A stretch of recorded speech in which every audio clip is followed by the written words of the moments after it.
Hi, this is Adina here with today's episode of Courage to be Curious with Adina Tovel. And we are in the month of October. So that means we have been talking about the masks that we wear, perhaps the facades that we live behind in different parts of our lives. And while we're really going to enjoy putting on masks at the end of the month and going out and celebrating, and maybe there's going to be Zoom parades. I'm not sure what a kindergarten's going to do this year. Like, are we going to have Zoom Halloween parades? But whatever we do, what we're going to be talking about on today's episode, since we're in the relationship strand, is what is the impact of wearing masks or living behind facades in the context of relationship? And so my guest today, Paulette Rigo, who is the founder of Better Divorce Academy, is really a relationship expert in a certain sense. And so she's the founder of Better Divorce Academy. She is a mediator. She is a coach. She is an inspirer. She is an author. She is also a podcaster. She has an entire list of things, and you're going to get to really hear more about those resources as we get close to the end of the episode. But she has a lot of personal experience and professional experience of working with people who perhaps have not been living authentically or living in spaces where they feel like they could truly be safe to come out from behind their masks, or maybe they don't even know what they would look like when they took the mask off. And so, Paulette, it's so good to have you here. Thank you, Adina. Such a pleasure, such an honor, and I'm excited about this topic. So I wanted to just start out a little bit with sharing a bit about your story, because you went through an incredible journey, not an easy one at all, but an incredible journey, finding yourself living in a space that was not really authentic and true to you, and you had to weave your way out of that. So if you could share a little bit, just as people are getting acquainted with you, of your personal story and how you made that journey, what happened for you and how you found your way to make that journey. Such a reminiscent topic for me. I'm listening to you at the introduction, talking a little bit about, October and what is it at the very end of Halloween. And I did happen to grow up in a very theatrical family. Everyone pretty much in my family is either a dancer, a choreographer, an actor, a musician, a singer, director, producer. You get the idea, right? A costume designer. I'm sure I left out a few, but there's pretty much nothing in the theatrical world that someone or something in my family has not done or experimented with. So my mom happened to own a very well-known performing arts ballet studio in the Boston area. And one of her favorite, I think probably her favorite, a holiday was Halloween. And I have such embedded memories of her taking our garage, opening the garage door and putting rope around the three sides of it. And there she strung on hangers costumes from end to end to end. And they were all by size, or, children over here, adults over here, novelties, capes, you name it. But there was a very large section of masks. And she loved making them, creating them, but she also liked wearing them. And I think by the time I was 3 or 4 or 5, it was embedded in me that we could change our personality or a little bit of ourself by wearing a costume and, of course, a mask. She would always say, you never go on stage without a headpiece, right? You're not fully dressed if you don't have, something in your hair, at least whether that was a tiara, a mask, or some crown of some sort. And there really was magic in that as a little girl, but it became so deeply embedded in me that even through the school years, right, up to 12, and then through the teenage years, anytime you stepped on stage, and of course I went on stage quite a bit, you were always expected to be a character. I was everything from a clown to a gypsy to a circus, you name it, an animal. There's probably nothing I wasn't a also, as most parents of young girls and dance recitals, it's always like, well, what is she this year?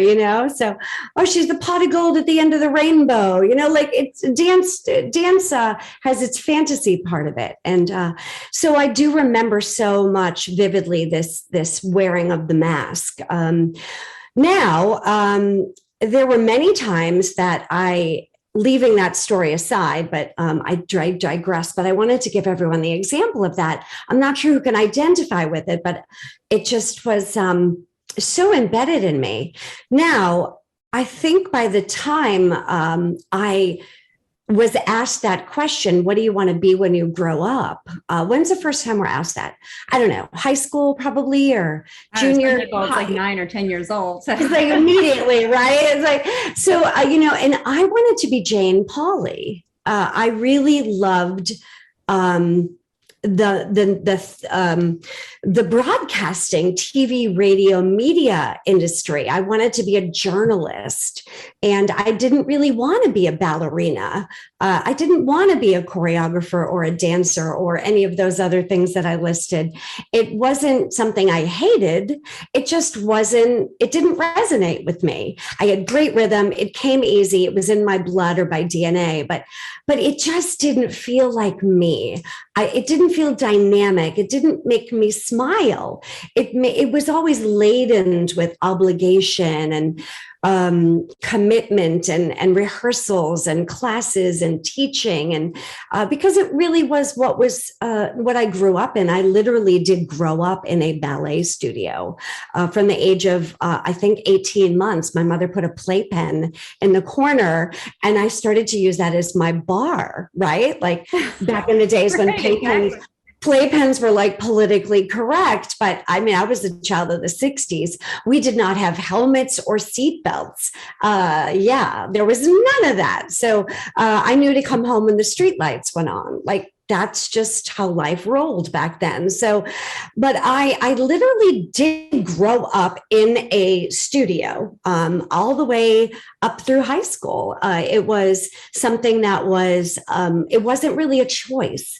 I remember being 15 years old and having the courage to say, Mom, I don't think I want to dance anymore. And oh my, the looks. My mother had those kind of eyes that when she disapproved, they would like dilate and pop out of her eyes. And she would just kind of glare at you, but she would not say a word. And you just knew that it wasn't an option. So for 2 weeks, I was allowed to quit, but she wouldn't speak to me. And I knew if I wanted to have a relationship with my mother, or the family even, that I was to cooperate and do as I was told and wear the mask and, be the ballerina that you were raised to be. And I looked the part. I could put my hair up in a bun in like no time, darling, and put the pink tutu on. And, I could do PK turns like them, but it's just not me. It never was. So I did go to college for journalism, but sophomore year, the phone rang and it was my mom. And she said, would you be good enough to sub Penny's classes for her while she's out on maternity leave? Well, if your mother starts every sentence with, or most of them, it would either be, would you be a dear or would you be good enough to, and there was always a ... whatever the sentence was.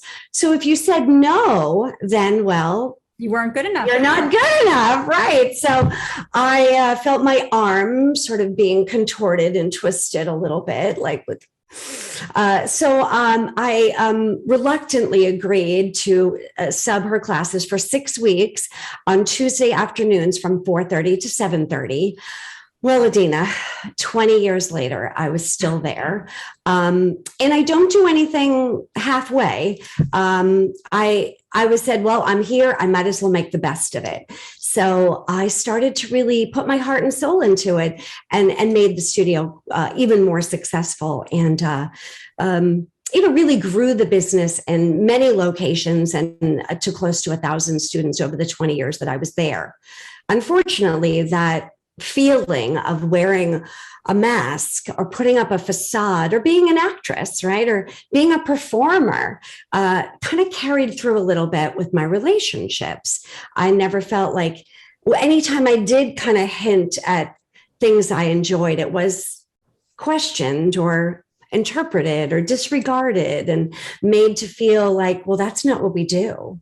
Even though that wasn't said so much, it was the connotation and the meaning behind the look, the body language, the crossing of the arms, the disregard, like pretending they didn't hear it, deaf ears.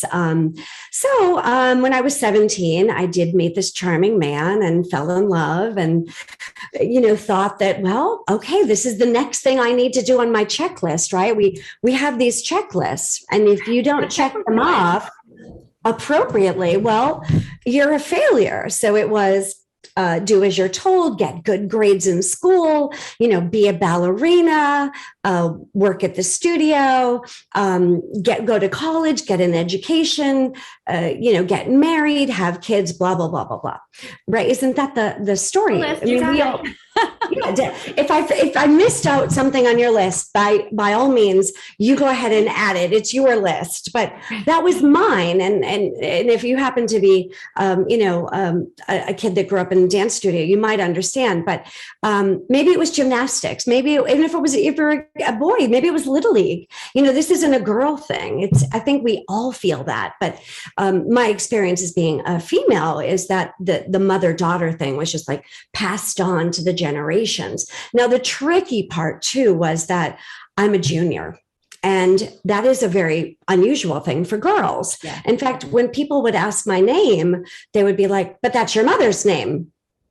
And I'd be like, well, don't blame me. Like, I didn't name me. Like, they could have named me Jennifer. Like, it's not my fault. Like, and the name of the business, well, my name is Paulette, is Paulette's Ballet Studio. So the longer I was there, the more people started to perceive me as Paulette and not her. And she was in her 60s and 70s and beyond. And the natural connotation of no criticism of anybody's was that eventually she would retire, right? I mean, that's what happens when you turn 60, 70, 80 and beyond. But no, she had no intention of that. So I did stay for 20 years, but finally I did find the courage to take off the mask, tell her that I really appreciated and honored so much of the gifts that I had learned, but I just couldn't do it anymore. I needed to go home and focus on so many other aspects of my life. So that's where that started. Of course, the marriage, it wasn't all bad by any means, and it wasn't no finger pointing here. I just learned all those sayings of the show must go on, never let them see you sweat, break a leg. I mean, how's that for a theater thing? Like, people would be like, did you just tell me to break a leg? Like, that's not good, right? That's a bad thing, isn't it? But there's all these showings, sayings of showing that bravado. But the one that stuck with me the most was be a trooper. And I suppose if you're in the military, well, be a trooper, you're in the troops. But it was, and there's a lot to that, like be committed, be dedicated. Don't just throw in the towel and give up, but, show perseverance and persistence. I'm all for that. But at what cost do you say to yourself, if I keep doing what I'm doing and living my life to make other people satisfied and pleased and happy so that I get their approval? Is it going to continue to damage my soul? And at what point do you say, enough fighting and crying and begging and pleading, even with yourself, enough, I need to start being me. I love your story. And I mean, everyone is going to think that perhaps I was super brilliant in choosing you as a guest for this around the theme of masks and facades, that I had the total understanding of your background, of which I had none. So it is just a miracle out there, right? That Paulette has this background. And what I love about what you shared is the direct linkage that you were able to see at this point between the messages that we hear over and over again that really when they're delivered from somebody who cares about us, like a mother, right? They're not by necessarily design or intention to embed what they ultimately embed. But then on the back end, we can kind of see, where did I get the sense about what my role was in life? And that my role in life was keep everything going, keep everything happy, make it be rolling, and especially about pleasing that person that you cared about, whose approval you really wanted. And that this entire story, which I'm sure had all this incredible glamour as a kid too, then created something that wove its way into how you ended up experiencing even your most intimate relationship. Mm. I don't know that it was a genius that I acknowledged that the correlation was in fact a thread, and it was a common theme that I could see, because for many years, Adina, I just dysfunctionally ignored it. But I did see that, my mother wasn't being evil. It was how she learned and how she, in fact, was coping with her own discomfort and pain. And she had to keep up the bravado and the facade, the mask of her own discomfort with her emotions and her story. And in fact, my grandmother did the same. She was an actress. She went to the New England Conservatory, and Gloria Swanson was one of her teachers. That's where I got my middle name of Gloria. So ironic, right? Talk about a theatrical background. And I've never actually pursued it. So, and I'm sure my grandmother and great grandmother, and who knows, right? I mean, we don't know other people's story, but we have to honor where they came from. That doesn't mean we have to continue to do it. And if it's damaging, I do believe that you're either part of the solution or you're part of the problem. And I do believe that you have the choice to access that power and that voice. It's not easy, and there may be a lot of criticism, judgment, disregard, or any other reaction when you do finally take it off. And people get a little, angry and upset, because you're not supposed to rock the boat. You're supposed to keep going and make sure that everybody else is content and happy. So it is tricky. I did then find myself noticing patterns of just saying sorry when I had nothing to say sorry about. Now, there were things I needed to say sorry about, but it became so habituated that when something would happen, I would just automatically say, sorry. And then I'd be like, wait, what the hell did I just say sorry for? I didn't even know what I was saying. It became automatic, right? So whatever your autopilot is, and you're continuing that, when you notice that the pattern doesn't match the feeling or what's coming out of your mouth, the words, the language, the message isn't congruent to what you're feeling, that's when you have to step back and say, aha, what's going on here? So I want to ask you this question, because I know that this is one of the most challenging things for people, that makes it most difficult to, literally take off the costume or the mask, is I don't want to hurt other people, right? I want to see myself as a good person. I don't want to hurt other people. And this conflict between, why does my being true to myself have to mean discomfort for someone else? And so this becomes, I see people sort of like their hands on the mask and they want to pull it off, but this is the thing that keeps them, wearing it, because that whole thing. And so I think it's really important for us to just pull this apart a little bit of, how do we reconcile that for ourselves so that we can pull the shield down? Well, it takes a lot of time, unfortunately. I did not pull the mask off quickly.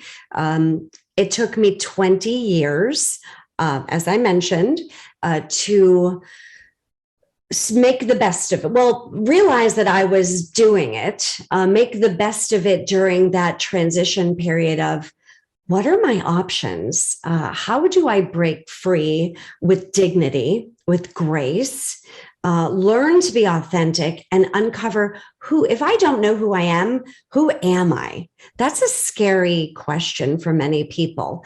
Taking off the mask isn't just a risk of hurting others, but it's a vulnerability and a confusing state of life in which to live in ambivalence or limbo when you truly don't know what you're living or who you are, because the old you is not one you identify with, but you don't really even know what the new one is. So it's like fear of the past or fear of the future. And there's a lot of ambiguity, but that discomfort is the impetus for the start of you acknowledging that the way you manage it or handle it has a lot to do with the next chapter of your life being set up for success so that you do feel safe and secure. But there's always going to be the risk of the potential of someone in your life that gets something from you, some sort of need they have by you doing what you do. And either it's self-inflicted. Many people don't have my story where, but hopefully everyone can identify a little bit about that feeling of, well, like putting up a brave front and pretending to be something that you're not.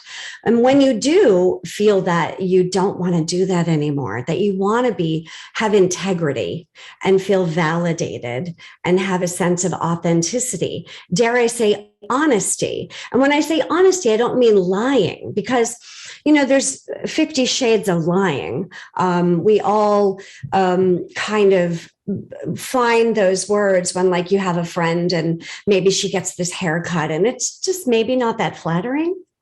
And you're like, I love your hair. Your hair looks so pretty. But it's like, it's hard, right? Like, you don't want to be like, oh my God, this is the most unattractive haircut I've ever seen on you. But what good would that do? But that's not exactly the case. And, we're not necessarily talking about a yes or no question here where it's black or white. There's that gradient of what do I say so that I can be me, but yet have the other people in my life, that could be a family member, a boss, a spouse, even a child, and it could be a neighbor, who knows, that really is getting something from you that's going to be upset when you rock the boat.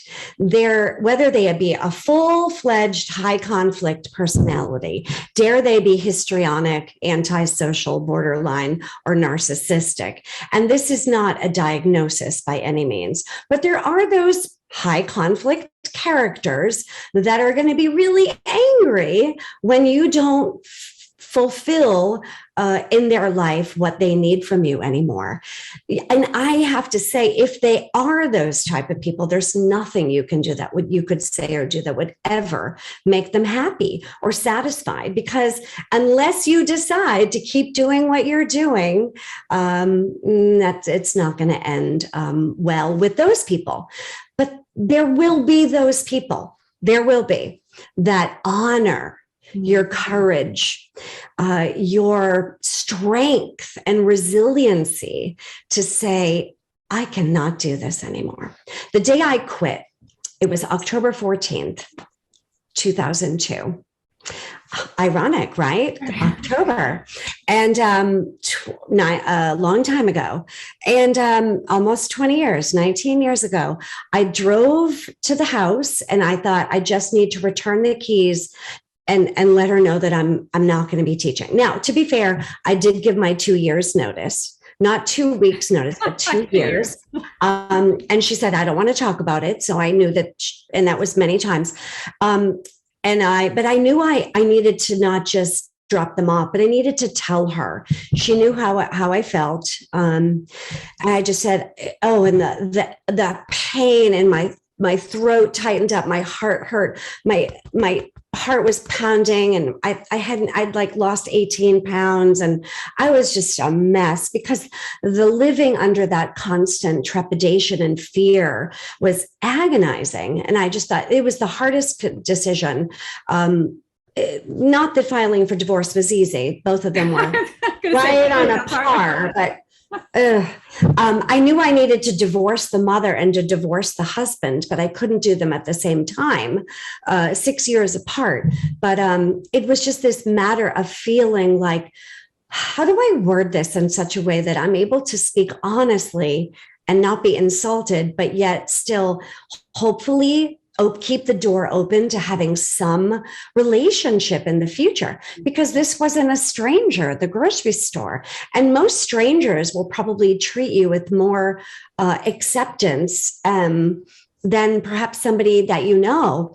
But I do remember dropping off the key, and she was, the TV was blaring. That was always her thing. It kept her company, although it wasn't the Today Show anymore. It was already past 9 a.m., but it was something, probably a soap opera. And she would turn it down to give you enough attention. I would say, do you have a minute that, I came to chat for a bit? And she did turn it down, and I graciously told her my decision and gave her my keys. And she really didn't respond, but I gave her a hug, told her how much I loved her, thanked her for everything. It was tough, got in the car and drove up the street to the studio to get my stuff, because I had 20 years worth of stuff there: dance shoes, tap shoes, point shoes, books, music, you name it. I was going to leave the costumes and the mask there, but my own personal stuff. And I was there 4 days a week, if not 6 sometimes. So two of my dear friends, Donna was there, and Erin, she was one of the faculty members. And Donna, who's now passed away, but she and her daughter and my daughter grew up together. They were a few years apart. And she's like, "What are you doing here today?" I didn't know you. And she goes, "I just told my mother I quit." And the fear on her face was, but this is what she said, and she would not mind me sharing this. She said, "The concert is going to suck this year." And I was like, because again, it was coming from her point of view of like, you can't quit because my daughter needs you to learn from for 5 more or 6 more years until she graduates. Can't you just stay 6 more years until... And that's what I kept saying to myself. I'll do a few more years until this one graduates, and then that one graduates, and finally I was like, I'm going to be dead and buried by the time so-and-so graduates. So, and we laughed, and she said, no, don't even worry. Like, I'm sorry I said that. And I said, it's okay. I understand. It's not, but because you're teaching and you won't let that happen, and it'll be great. And here I am making the best forever people. But then Erin said something really profound, and it will always stick with me. She said, "I understand, Paulette, you have to do what's best for you." There will be those people that don't want anything from you, that will embrace your courage to speak your truth and take off the mask. There were a lot of tears, and it's an amazing thing. You learn those people. You start to discern who really is going to be supportive and kind and respectful and cooperative in the sense of letting you be you.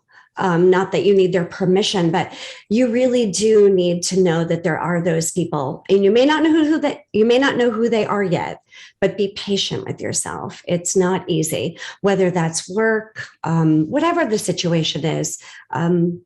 It's not easy. There are 2 things you said that I want to highlight, because I get them a lot as questions or things that clients struggle with. And one of them is this description that you have, that it's almost about, we have to learn to exercise and strengthen our discomfort muscles, right? And to let other people exercise and strengthen their discomfort muscles, right? That if we think about these, certainly this last, I don't know, we're almost a year and a half, it seems like a really long time of this pandemic, right? Has put us all in deep places of discomfort.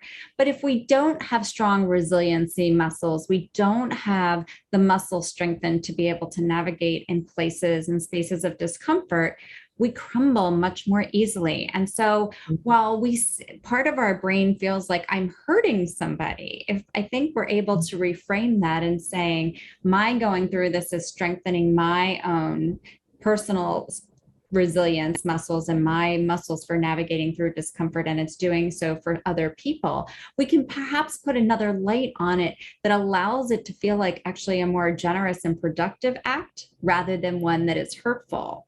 And so I think that that's really important. And then the other piece that you talked about was, this choosing of self. And one of the things I get from people, a question about is like, well, how, if I've been following this path now of like this self-discovery and personal growing, how do I find my community? Because I might suddenly find that I'm surrounded by people who are not necessarily on the same path as I am, and suddenly feeling like I might feel like a little fish out of water now. How do I surround myself with those other people? And what you said, which I think is beautiful and really accurate, is that you just have to keep showing up being you, and then those people are going to attract to you.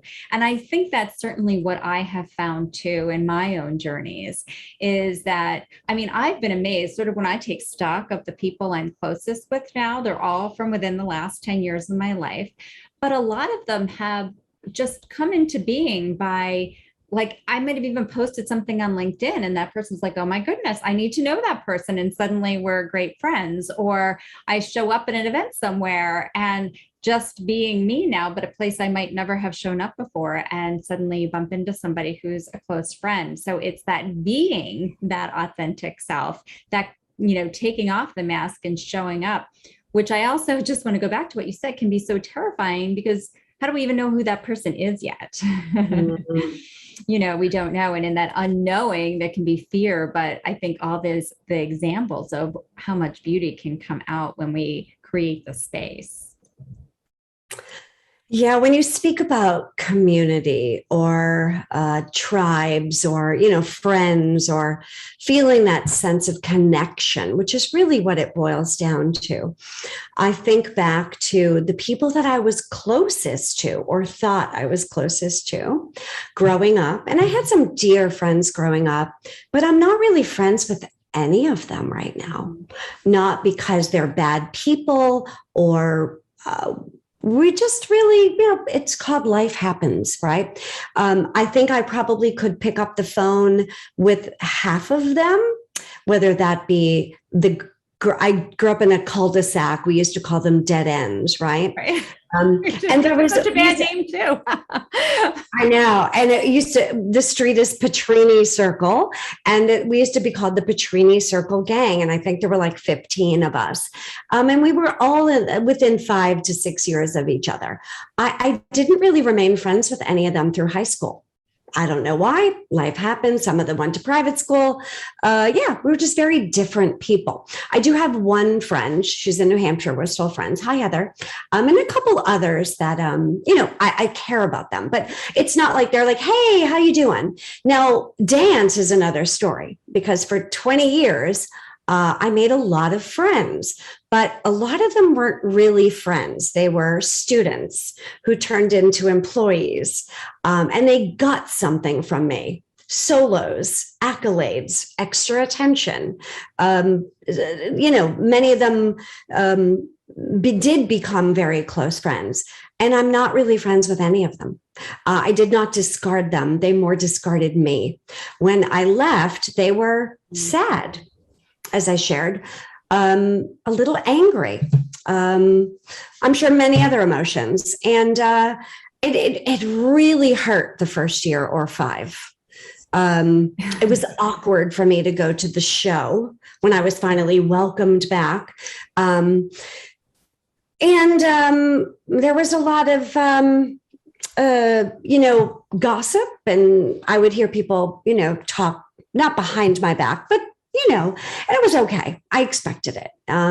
it is what it is. I was supposed to have stayed for the next 30 years and, made it even bigger and better and splashier and more fabulous. And they got, I don't know, just disjointed. But the new life that I created, man, I didn't know who the hell I was. I mean, I wasn't going to go back to college and, get my master's in journalism and write a newspaper, although I do have a magazine now and I have a podcast and I do love to interview people. And it's part of me. It makes me happy to do that. I love meeting fascinating, curious people and, learning about them, and sharing too. But I became a birth doula because I had 3 kids without epidurals. Talk about resiliency and pain management. Talk a whole episode on that one. I did become a macrobiotic consultant and cook because I changed my diet. I used to live on Snickers bars and Diet Coke because that's what was in the vending machine at the studio. Well, that's funny, right? You're a ballerina living on Coke. Yeah. Well, I didn't smoke cigarettes. That's another thing most ballerinas do, but I did not. I used to always be like, but I had a really horrible standard American diet. My mother made reservations and ate raw hamburger, and my grandmother made reservations, and my father liked burnt toast. And I did not grow up in a very culinary family. I had no idea how to cook. My mother-in-law, thank her, she's passed away, did teach me a thing or two, but I didn't know how to cook. So I wanted to learn to cook. So I studied at the Cushy Institute and actually went to cooking school. I became a breastfeeding consultant and a lactation consultant because I really struggled with breastfeeding and I wanted to do that. I studied yoga extensively. I did my 200, 300, 500, and another 300, 500, 500 different teachers, different modalities, different methodologies of yoga. I started my own registered yoga school. I trained hundreds of yoga practitioners to become teachers, and many of which started studios. And then I started teaching teachers and to become trainers and teach them how to do teacher trainings, which led me to be recruited to move to Belize. I was recruited to run and own, manage, and direct a 2,600 square foot aerial yoga teacher training retreat center, studio, and spa for a Curio Collection by Hilton Hotel. I have done lots of things as an entrepreneur. I am an author. So I love to host retreats. And the more I kept pulling off the layers or the masks or the costumes or the facade or exfoliating my soul and just becoming more me, the more the people that now are in my life probably will always be. I do have 3 dear friends, 1 from high school, 2 from college, that I'm still very, very close to. And more friends now that get me giddy, that are real friends. They don't even know I know how to do triple time steps. They don't know that I could choreograph a ballet to whatever. They don't know that about me, and I'm not hiding it. In fact, I go to the gym every day, and this one guy said, "So how do you feel when you exercise?" And I was like, "Oh my, this is interesting. Is the ballerina showing?" Because he says, "You're so graceful." And I can be graceful when you're doing a squat with 15-pound dumbbells, right? But I was like, I don't know. I don't really think about it. So it was an interesting conversation, but the people that are now in my life, I want them in my life. Not that I didn't want the other people, but I'm not sure they wanted to be in mine. It felt like it was more like, well, we're friends. We're in the same 4th grade class. We have to be friends, right? Or we're in the same ballet class. We have to be friends. But now as you grow, and I'm 57 now, I don't tolerate, I don't have the patience, maybe I should probably have a little more patience, but it's probably my down point for being in any situation that doesn't feel good. Now, it doesn't mean it has to be easy. I go to the gym every day, but, and I don't like it. I don't go to the gym because I like it. I go to the gym because I like to eat. And I don't want to be a size 12. I want to be, not that there's anything bad with that, but for me, I would be uncomfortable. So I want to feel good. And I don't really want to know people's stories if they don't want to share it. It's just that feeling of connection. And it is really beautiful when you find that. So honor those relationships. And you don't have to discard the ones that maybe aren't as comfortable. Let them naturally run their course, right? Where you don't discard them and you don't forget about them. And if they really love you and care about you, they'll come back. This piece about in terms of our lives and shedding off the layers, I love this description you gave. And it's like, okay, I was interested in this, so let me go get trained in that. I'm interested in this, let me go get trained in that. And of course, it's not necessarily about that we all go for a certification and everything that we're interested in. It's not the paradigm, but I think it's probably what helped you to discover more and more, a deeper and deeper understanding of who you are and what you do like and who you want to be in the world, when so much of it had been predetermined for you before. Oh, hell yes, 1,000 times. If you've ever been curious about anything, and you haven't had either the permission, the support, the finances, the time, whatever the excuse is, and you now feel like you want to step into a different version of you, a better version, a deeper version, a broader version, whatever version it is, hopefully it's a better one. We know strive to be worse, examples of ourselves, right? Let me see if I can live a worse life than I'm in. I've never heard anyone ever want that, but do it. No, you don't have to be like me just because I was curious about something. The perfectionist in me, it says that, but that's not the idea. But at least be curious, study it, read about it. Yes, I learned calligraphy. My God, there's so many things I've done since I had the courage to move out of that world. And back to your point about things just sort of evolving into uncovering, well, if I don't know who I am, who am I? I would never in a million years have said to you, if I knew you back then, and I'm so glad we've met, I want to be a divorce consultant. I want to be a credentialed mediator and a certified divorce coach to help couples and women, because 70% of divorce is filed by women. And the average amount of time, unfortunately, is backed with the math that women internally contemplate divorce before they tell anyone. And that's the average amount is 2 years. So for 2 years, 70% of the women that file for divorce are treading water thinking, can I save the marriage? What's going on? Do I get out? Do I stay in? Can I fix it? Who do I tell? Can I trust anyone? I'm going to be the best. I can fix this, or I can like the internal voices are nuts. No wonder you're stressed and not sleeping and going crazy. And you should, because rightfully so, there's a lot going on in there. And if you keep it to yourself, you're feeling burdened. But when you finally, in an appropriate manner, feel unencumbered to do share, I highly suggest you find someone like me that's objective and knowledgeable and wise about all things about contemplating, maybe approaching, or trying to save the marriage. It is possible. I'm proud to say I've saved a lot of marriages. One right now, it's actually going well. But then those that have said, you know what, there ain't no way in heck we can save this. It's, it happens. Getting through it, managing it, surviving it with grace and dignity. I mean that, because regret's a horrible thing. You never want to look back and say, what was I? I did not manage that very well. I mean, if I had to do it again, well, no such thing as woulda, coulda, shoulda, can't go back. But I would have handled everything so much differently. But then even at the end, what do I do now? What is the new me?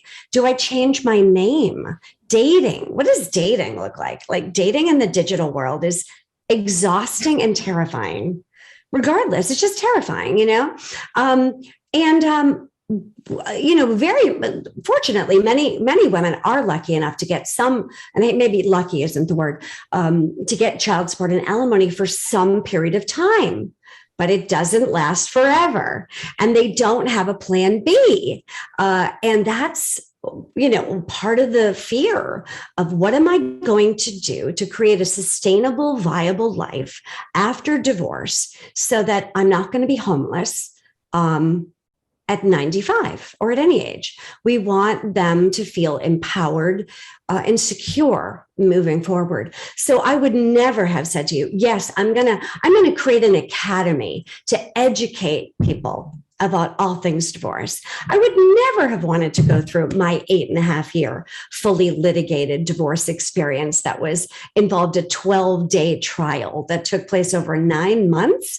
And after that, besides all the preparation and affidavits and depositions and sua sponte orders and hearings after I've forgotten half of them, I get these little flashbacks, but there was a 4-year Massachusetts Supreme Appellate Court process. And I didn't even know that you could appeal a divorce decision. Like, wait, you can appeal a divorce decision? Like, that's an option?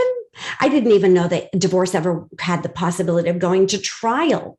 But I am the 1%. 97% of divorces manage to not have a trial. That's really good news, right? That's really good news, everyone. So don't think you're me. I am a unicorn. And of the 3% that does go to trial, only 1% of that 3% goes to an appellate court process. And that is how obtuse and unusual my experience was, which is why my divorce attorney said, you need to become a divorce consultant, a mediator. Your breadth of knowledge, having personally lived it, let alone all the professional training that you've done, makes you really an expert. He laughed and said, you've got your PhD in divorce. You don't need to go to law school. So I would never have wanted to have gone through what I went through. I didn't ever dream of it. It was not even 1/1,000,000th of a thought. It happened and unfolded. So if you don't know who you are, join the club. To the back of the line. It's a really long line, but at least get in line and walk into your next life, because it's going to be so much more beautiful than you pretending to be someone you're not. I love that. And what came to mind as I'm thinking about like Hansel and Gretel and follow the breadcrumbs, right? They didn't know what the path was, but life has a way of leaving breadcrumbs for us along the way. So like, would we go out into the forest not knowing exactly where the trail was, or if the trail was going to lead us home or something like that? Well, most of us probably wouldn't, right? But there is this amazing thing that if we sort of step out and we allow ourselves to face the wilderness of the unknown, that somehow or another, nature, life, circumstances, angels that come into our lives, or circumstances that just happen suddenly start to drop little breadcrumbs, and we can find a path. And through that journey is where the wholeness comes in, right? Where we start to become more complete. And it sounds like, people are listening to your story. Again, we don't want to line anybody up for a litigated divorce or all of those things. But I think one of the beautiful takeaways from your narrative is, I didn't know where I would end up, and I certainly had no idea either. Like, this was never in the grand plan, nothing that I would have said if you'd asked me at 10 or 12 or 15 or 20 years old, who are you going to be or what are you going to do? None of this would have come out. But life has a way, if we are willing, if we have the courage to pay attention to it, to stop needing the plan and to follow those breadcrumbs, it will lead us. Mm-hmm. Well, it's funny you should bring up the fairy tale, if that's what they're called, of Hansel and Gretel, right? I think of all the fairy tales and just how absurd most of the stories are. Like, because you hypothetically said, would we ever just go into the forest and follow breadcrumbs, not knowing And a parent would be like, no, don't do that. But you think of all the other crazy ones too. Like would Snow White have ever lived in a house with 7 single men, and, Cinderella, you just think of all these stories, but we hear inspiring stories of other people finding the courage, right? I don't want to keep banging on that word, but it is really true. For me, it was more about finding a sense of strength I didn't know I had. There were many other times in my life I had to revisit that. Birthing 3 babies without epidurals was one of them. I so wanted to give up and just say, could somebody just reach in and pull these things out of me, because I am done. Those force, they could do something, get them out. But there's so many times, and even just I remember being on stage and having like blisters and being in so much pain with being in these crammed point shoes, dancing on the tips of your toes. And, you just keep going, whether you have a fever, you're sick, or you just had a horrible day, or there is something about finding an inner strength that we didn't know we had. So whatever it is that you have that is in the past gotten you through a difficult thing, keep revisiting that. And it doesn't have to be difficult. Like, I don't think Adina and I, correct me if I'm wrong, my dear, are trying to spread the message that taking the mask off or being you needs to hurt or be painful or difficult. Parts of it won't be easy. I'm not saying that the whole thing will just be a day at the beach, like, oh, take the mask off. Next. There will be those times where it might feel uncomfortable, and being strong and having the muscles, as you say, to be okay with being uncomfortable. We don't always get through life because everything is just easy. I mean, life the last few years has been difficult, right? For everyone.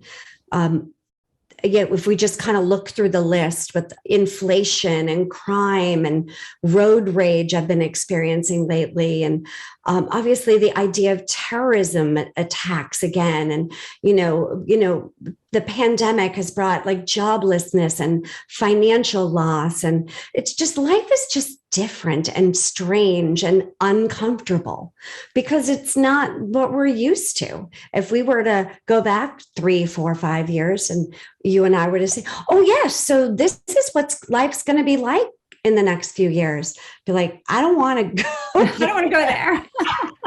I don't like what you said, but it happened. It is what happened. And here we are, October 2021, coming up on 2022, saying, what next? And if your next is to explore a part of you that has been unvisited or undiscovered, I invite you to take the journey. So that's beautiful. And typically we conclude, which you sort of just did, with a question that we want to pose to people to really ponder, to spend time with. And you really just offered that. So, if there's some part of you that doesn't feel like it's operating from its most genuine space or its most committed place, what do you want to do to correct that? Or what steps do you want to take to move closer to the you that you want to be in the world? And so I think that's a beautiful sentiment to leave people with at the end of this. I also want them to know, because you do really powerful work in the world of helping people to navigate through. And, you and I know each other a little bit from the divorce world. People who've been listening for a long time know that I did work in the divorce coaching space too. And so the work that you do really does help people transition through incredibly difficult times. So Paulette, if you can just give people a sense of, what the resources are, what you've developed, what is the Divorce Academy and the Divorce Blueprint, the podcast that you have, so that if people are wanting to get more of this and understand how you navigate with people in these spaces, they know where to look. Absolutely. I knew that my 8.5 years hanging out in courtrooms and notebooks of copious notes did not need to go to waste. And I kept finding myself educating people in the same manner. So it was at the request of many clients who came to me and said, would you put down in writing like PDFs or little, guides of all those checklists? You're always giving me homework. Oh, here she is, more homework, So it ended up becoming a 307-page book called Better Divorce Blueprint.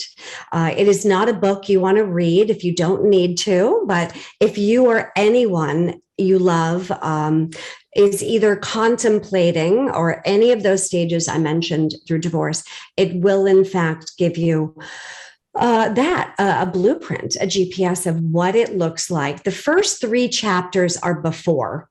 Chapters 4, 5, and 6 are during, and chapters 7 and 8 are after. There's also a 197-page companion workbook that goes with Better Divorce Blueprint. And it's a hardcover and it's big. So it isn't like you just read the book like a Danielle Steele novel, put it on the shelf and go, got it. There's a lot to it. There's a lot to learn. That's why I call it Better Divorce Academy.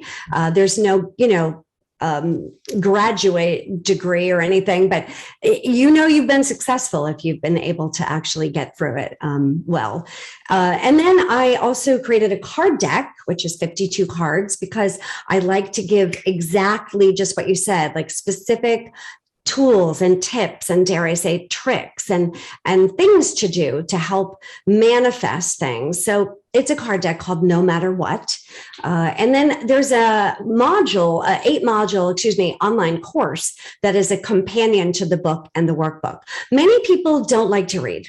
Let's just face it. They're more, different learners. So they would rather do it with me. So it depends on how people learn. And I also offer one-on-one private, confidential, certified divorce coaching and consulting. Consulting is more of like analysis of where you are, and coaching is getting you through the situation step by step, piece by piece. Think of me as a quarterback. I'm like a divorce quarterback. I'm able to be a bit of that unicorn too, because I can help with the psychological, mental, emotional journey of divorce. That part of it, but there's also the legal, financial, residential, mortgage, the practical side of it. Not that I'm an attorney, but that part of it. So, able to bring those two worlds together that don't always collide, except in your mind and your heart. So I also offer retreats, one-on-one and group settings. They're called Best Life Ever. I do have a podcast called The Thriving in Chaos Project, because it's a project, and I've had it for 3 years. It was a little bit of a not a dare, but like, you should do that again. So I love to interview outstanding women who have something to contribute to the chaos that we all live in, either professionally or personally, with their own stories or a professional story. So that's pretty much what I do. I also do moderate All Things Divorce on Clubhouse with Alyssa Panich. She is a divorce journalist.